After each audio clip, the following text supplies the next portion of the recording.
And I first want to introduce my co-star here, which is my emotional support Neopet. So how many of you are familiar with Neopets?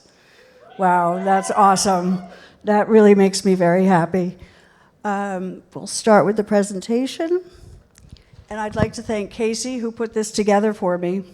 My name is Carlin West, and I have been in the marketing and licensing space for quite some time. My background goes far back as Pokemon and Yu-Gi-Oh! And I'm currently working on Hatsune Miku and Neopets. Today I'm here, it's hard to see this in the light. Today I'm talking about Neostalgia and the Neopets brand and how we're entering the metaverse. It's a virtual pet game launched in 1999, one of the longest, this is really hard to see, guys, sorry. One of the longest running online browser games in history. And what's been so awesome about this show is we've had so many people come up to us and say that Neopets was part of their childhood. Neopets.com is a very important part of the childhood of over 150 million players out in the global world. Last year, we began to explore connecting with the increasingly tech-savvy player base who crave nostalgic experiences of their younger years. So in 2021, the end of 2021, we began development of the Neopets Metaverse.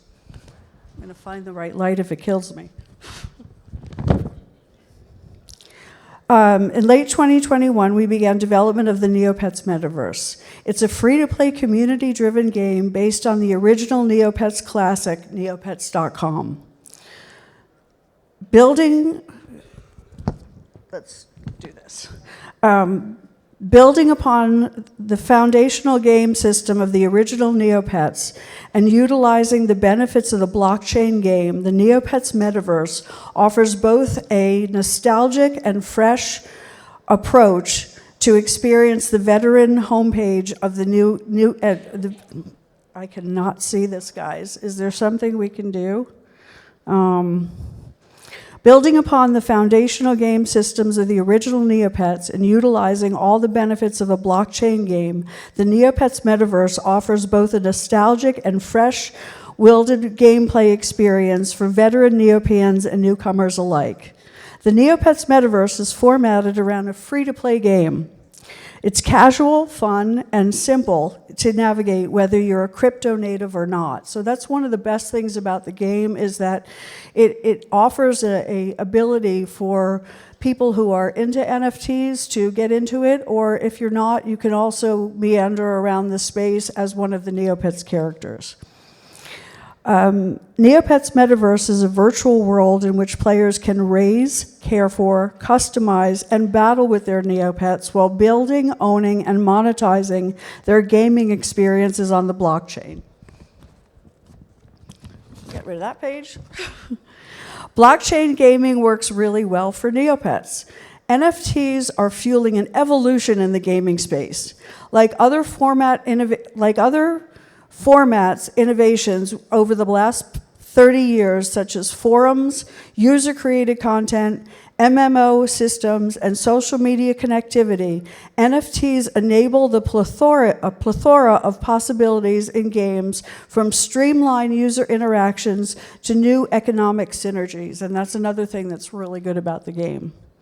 The link between NFT partnership and nostalgia is powerful. Neopets is a game that fundamentally is about collecting and interacting with virtual creatures. Collection systems within the game offer players the thrill of acquiring in-game collections, pets, accessories, food items, avatars, etc. And NFTs take the ownership to the next level. The ability to own an NFT that has in-game ability is lucrative in itself, but the idea that NFTs can also be sold or traded, that can be sold or traded provides a multifaceted level of immersion that was absent in Web 2.0 games. Blockchain games are inherently community-driven. Many of the nostalgic feelings that come from Neopets.com stem from the tight and This is really bad. From the tight-knit community and the camaraderie of players within the game space. The quality is inherent to blockchain games. This is a benefit where the health of the project is integrally linked to health of the in-game economy and vice versa. That sense of mutual success is not defined by the value of the currency or an NFT. Rather, it is an essential part of the value of the player's actions within the game. It is a wonderful throwback to the early days of community on Neopets.com, in which player base could help shape the development of the game ecosystem. And to wrap it up,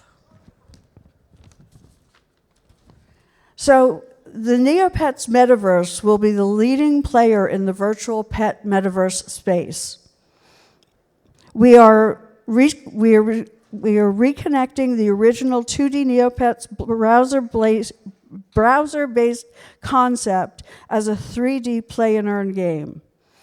As we develop the metaverse, we are staying true to the core values that make Neopets such a beloved brand. Neopets love to immerse themselves in the vibrant Neopeans love to immerse themselves into the vibrant Neopets world that represents more than a game. It's a community. It is an inclusive, welcoming online community that serves as a forum for expression and creativity. This focus on community parallels many of the core values of the NFT community. There's a lot of talk about the hurdles in blockchain space, but in our opinion, there's not enough focus on the community building that's as fundamental to a decentralized game ecosystem. Through the spirit of community that a good metaverse project can foster, offers in-game NFT assets. Amazing. Carlin, we got to I'm done. Well, I apologize to all of you that it's been a little hard to see, but we are super excited about Neopets Metaverse, and we hope you'll all join us there. Thank you.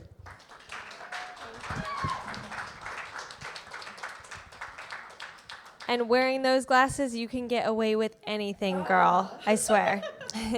Thank you for that. I think nostalgia is absolutely something that a lot of creators in the space can lean on when you're thinking of what you want to build next, what you want to find next.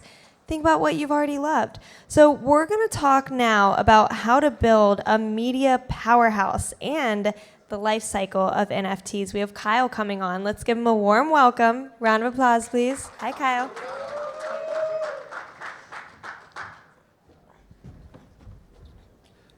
Hey everyone, I am Kyle Tut, co-founder and CEO of Pinata, and we are the home for NFT media.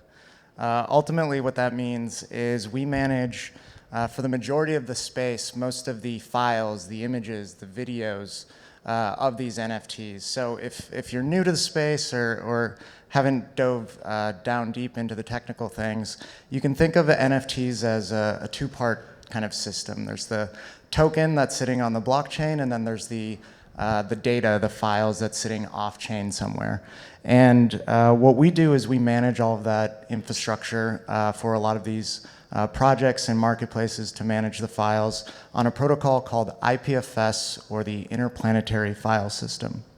The reason we do that for this space is because you can't just use a traditional cloud system, or you can't like store your NFT on Dropbox. So people use us to do that on IPFS because it provides verifiability and security to these files associated with NFTs. In today's talk, what I'm going to talk about is how to build a media powerhouse based on kind of our experiences in the space, which we feel is really unique, simply because number one, we get to work with every blockchain out there in the space. So we have people, over 200,000 users that are building on top of Ethereum and Solana and Tezos and layer 2s like Polygon, and name a blockchain, we have them building on top of us. And then the other unique perspective that we're going to be able to provide is that we've never actually minted on our platform, and we exclusively focus on just the file and the media side of things, which has given us a really unique view into the space. And the first question I'm going to pose to everyone out there is whether or not NFTs are forms or formulas. I think if you spent time on Twitter doom scrolling like I do, you'd get the impression that NFTs are formulas, where you have to do something a specific way. And what I would argue is that NFTs are actually just forms. They're structures that give you a little bit of clarity on what to do, but you get to come there and bring your story and tell your story and bring your business models associated with NFTs. As you dive deeper into what NFTs are, at Pinata, what we've done is developed a framework that actually puts NFTs on a spectrum between assets and consumables. Again, going back to maybe Twitter narratives, I think a lot of people think of NFTs always as assets. You mint them, they're exclusive, they're supposed to go up in value over time. But what we've learned working in the space is that the majority of NFTs should actually be considered consumables. And not a lot of people really know what this nuance is. And so at Pinata, what we've done is kind of created this, story, if you will, of a Web3 coffee shop. And if you think about what a coffee shop is, they have the building, right? Their real estate. That's an asset, right? And then maybe you have the LLC, the company behind the coffee shop. That would also be an asset. It generates revenue and can go up in value. But on the other side of things, you also have the cup of coffee itself. And that's a consumable, right? I buy that $5 cup of coffee, I have it for 10 minutes, the value of it goes down every sip I take, and ultimately goes to zero. And so through this, I think a lot of people are confused about the nuances between assets and consumables. And it causes a lot of friction and kind of pain points when people are trying to build media powerhouses in Web3, mainly because their customers or their users think that they're getting everything when really they're just getting a cup of coffee. And so another way we like to think about it is, when you buy that cup of coffee for $5, a lot of people think that they're getting the IP rights to how you actually roast the coffee beans that this coffee shop has. But in reality, you're just getting the rights to that cup of coffee. And so that nuance can be very helpful when you're trying to build out whatever your next NFT project is going to be. At its core, we do believe that NFTs are the building blocks of what NFTs are going to be. And the reason we believe this is because they do allow you to bring your own business models. If you think about Web 2 platforms out there like TikTok or YouTube, they dictate and mandate what your business model ultimately is. And what we're seeing out there is that all of these projects of the 200,000 that are using us, each one is kind of coming up with their own business model and is able to create it however they want to. And on top of that, what we're seeing is that NFTs, obviously there's the meme out there that NFTs are all just JPEGs. But in reality, what we're seeing on top of us is that they can be anything and everything. What we're seeing is that people are uploading content like, yes, images and videos, but we're seeing audio, 3D content, and then what's getting even more interesting to us is people are uploading full games to us and then attaching them as NFTs and buying and selling them, and full applications themselves. So if you think of it like instead of going through the App Store on Apple or something like that, what we're seeing is people will upload these apps and then sell them on OpenSea or pick a marketplace out there, which is really incredible. And we think that's actually where the future of this space is going to end up going, is full applications, and you're just kind of mixing together all of this media out there for your media powerhouse. And then finally, what we're starting to see out there that is becoming extremely interesting is token gating. Now, if most of you might be familiar with this when it's related to like token gating to get access to private discords. It's a very common kind of motion that you go through where, if you have an NFT from a project out there, they will ask you to basically verify that you have the NFT. If you have the NFT, you then get access to the private Discord channel. And then, what we started to notice in the space is that that's actually how people were sharing files. So you would go to a private Discord, and then you would download the file inside a Discord. And us being a file company, figured out we can just kind of like streamline that process. And so what we've done at Pinata is created a product called Pinata Submarine, or if you go to submarine.me, you can check this out, where you actually can just token gate content and serve private IPFS content based on whether or not they own the token. And so it streamlines all of that for you. And we've even kind of abstracted it a little further, where you don't even need to actually have the token. You can just require signatures, or we've built in location-based token gating and retweeting, and pretty much anything you can imagine you can use to actually token gate this content. And so with all of that, what we're seeing in the space is you're going to combine all of these things that I've just talked about. So assets versus consumables, forms versus formulas, all these different media types out there, and then token gating. And once you put all of those together in kind of a soup, if you will, you're going to be able to build really, really incredible applications and media powerhouses into the future of Web3. So we'd love for you guys to check us out on pinata.cloud and submarine.me, and I appreciate it.